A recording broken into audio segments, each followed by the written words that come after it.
welcome back again to my channel. So for today's video mga kalinga, pag-usapan natin. Kasi marami tayong nabasa, marami nagsasabi na kailan daw ba magkakaroon ng YouTube channel si Beyonce. At meron pa nga nagpo-post dyan. Nagre-request sila na sana daw gawa na ng YouTube channel si Beyonce. So alamin natin sa video na ito, ano ba yung masasabi ni Kalinga Frab about dito. Kasi marami yung nag-aabang, no, mga kalingap. Pero bago natin simulan yan, huwag niyo pong kakalimutan mag-subscribe, Bal Santos Matubang, Kalinga Frab, at Edna Vlogs, at yung other channel ni Kalinga Frab, yung Rab Matubang, at ang Kalingap Tahanan. At ang inyong lingkod, Gandang Emmy. Sa mga hindi pa po nakapag-subscribe, please subscribe and please hit the notification bell para lagi po kayong updated sa aking mga ina-upload na mga reaction video. So ito, panoorin po natin ang video na ito. Kailan po magkaroon ng YouTube si Bian? Maghintay lang po kayo. Darating po tayo dyan. Hindi pa naman po kailangan ni Beyonce ngayon. Saka, kahit nga po si Carla, kahit may channel, di naman po siya nagang-upload eh. Wait lang po kayo. Ako po yung mas nakakaalam ng ng tamang panahon, para kay Beyonce. Lalo na, alam nyo naman, di ba? Ayaw kong magulo yung ni Beyonce. Ayaw kong magulo yung niya, yung buhay niya. Ang dami nang gumugulo, tapos guguluhin pa natin pa nagka-YouTube channel. Saka na po. Huwag po kayo mag-alala, malapit na rin po ngayong taon. Ako naman po pa nagsabi ako, tinutupad ko po yan. Ang basher ni B. Yun na nga po eh. Bigyan muna natin ng katahimikan si Beyonce. Mabutit okay yung pinapakita ni Beyonce sa school eh, 'di ba? Sabi nga ni Edward, kasi klase ni Edward si Beyonce, sabi niya magaling daw si Beyonce sa school. Alam niyo po, palaging leader si Beyonce, no?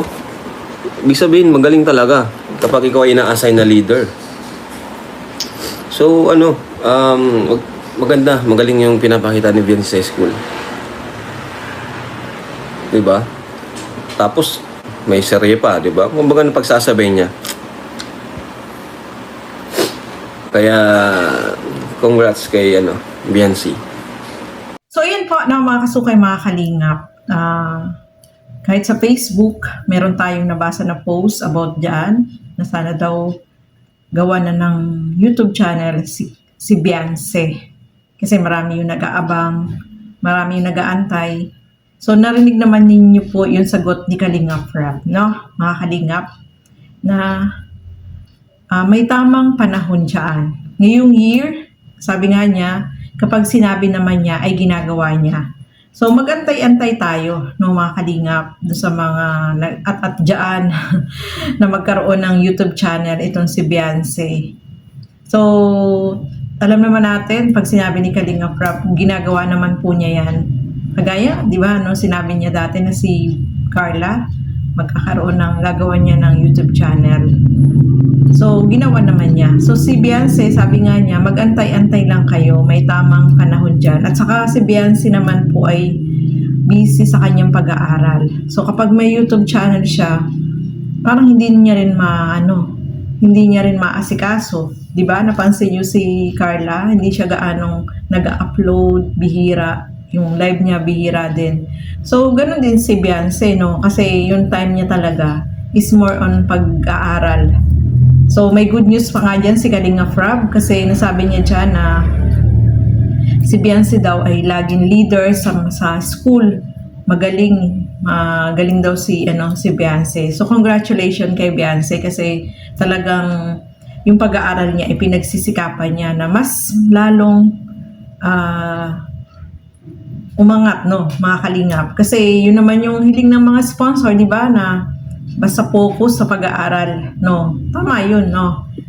Especially, meron naman siyang mga teleserye. May teleserye naman siya na napapanood natin, yung sa love team nila, ni Kalingap Edu. Meron din siyang Velvet Box. So, yung time ni Beyonce, syempre, hindi natin alam, makakapag-upload ba si Beyonce or basta iisipin pa niya kung ano yung i-upload niya. So, panibagong isipin pa niya yan, no? Sa ngayon, no, mga kalingap. So, the best talaga, focus muna siya sa pag-aaral niya. Yun ang the best na gawin ni muna ni Beyonce habang wala pa siyang YouTube channel, no, mga kalingap. Yung YouTube channel po naman is makakapag-antay naman yan, no. Kasi marami nagsasabi, hanggang maaga daw dapat magkaroon na ng channel habang sikat. So kung talagang sinusuportahan nyo si Beyonce, kahit kailan siya magkaroon ng YouTube channel, nandyan kayo para sumuporta, no, mga kalingap. Kahit ba matagal pang gawa ng YouTube channel si Beyonce, syempre nandyan tayo, susuportahan natin kasi mahal natin si Beyonce. Wala yun sa kasikatan sa ngayon, no, mga kalingap. Although malaking opportunity yun, pero iniisip ni siyempre ni Kalingap Rob kasi maraming bashing. Diba? Wala pang YouTube channel si Beyonce, may bashing na siya, may basher na siya, diba? So, yung magkaroon pa ng YouTube channel. So, mas prefer niya ngayon na mag-focus sa kanyang pag-aaral, no, mga kalingap.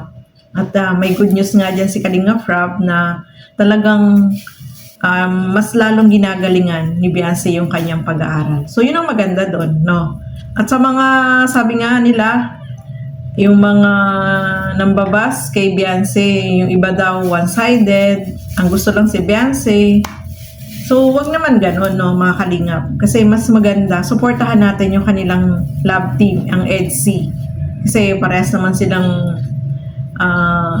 magkasama, no. Dapat suportahan natin bawat isa, hindi lang si Beyonce or hindi lang si Kalingap Edu. Dapat both natin support natin silang dalawa. Kung talagang mahal natin si Beyonce, dapat mahal din natin si Kalingap Edu. Kasi dalawa silang mag-partner, no, mga kalingap. At doon sa kanyang YouTube channel, antayin na lang po natin, wag po tayong yung iba kasi talagang pinipilit na sana gawan mo na Kalingap Rob. Mag-antay-antay kayo, no, ng tamang panahon. Hindi pa ngayon yung panahon ni Beyonce. Focus muna siya sa kanyang studies, no, mga kalingap. So, ayan po, no. Abangan na lang natin, no. Kasi sabi nga ni Kalingap Rob, ngayong taon ay magagawa niya ng YouTube channel si Beyonce. At syempre, abangan din natin yung nalalapit nilang travel, no. May travel sila sa Korea. So, abangan din po natin yan, mga kalingap. So, maraming opportunity dito kay Beyonce na talagang kailangan niyang gawin, no, na nakakatulong sa family niya at sa kanya. Yung YouTube channel, abangan na lang po natin yan. At alam natin, magkakaroon din po yan ng channel, no, mga kalingap. So, ayan po, maraming salamat sa inyong walang sawang panonood at pagsuporta dito sa aking mga ginagawang reaction video. Siyempre, supportahan po natin lahat ng mga Kalingap partners, Kalingap reactors. So, ayan, hanggang dito na lamang po muna. Thank you so much and God bless sa ating lahat. Bye-bye!